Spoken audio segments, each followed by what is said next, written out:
Welcome back. I'm Kevin Locken with Mitchell Acoustical, and today we're going to adjust a door closer. But before we do that, let's make sure that we link back to our commercial door installation so that you guys have any questions prior to this video, you guys can link back to that one for reference.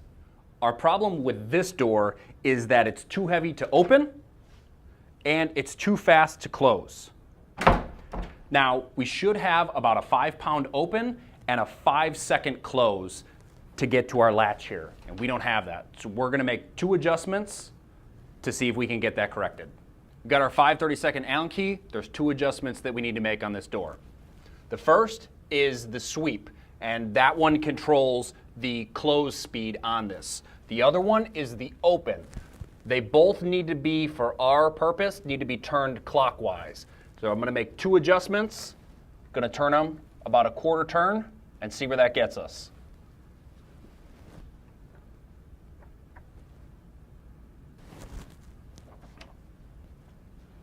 A little bit better on the open,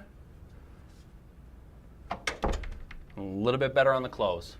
So we'll go ahead, we'll do one more quick adjustment to both. See how that opens for us.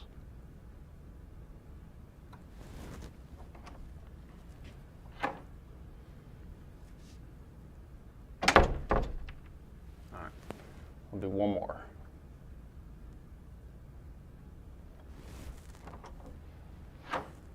Good here on the open.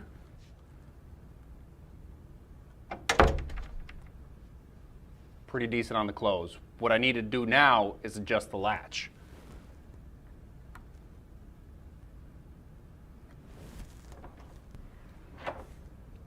One, 2, 3, 4, 5.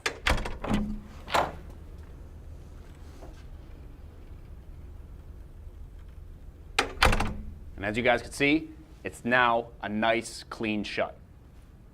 That's 2 quick and simple adjustments on a door closer. We only had to deal with our sweep, which was our close, and our open, which should be about 5 pounds. On the sweep, it should close at about 5 seconds, and that's just according to ADA. That allows for any wheelchair's accessibility to get through. As always, don't forget to like and subscribe. Any comments or questions, we'll be more than happy to answer them for you. And we'll see you guys on the next one. Take care.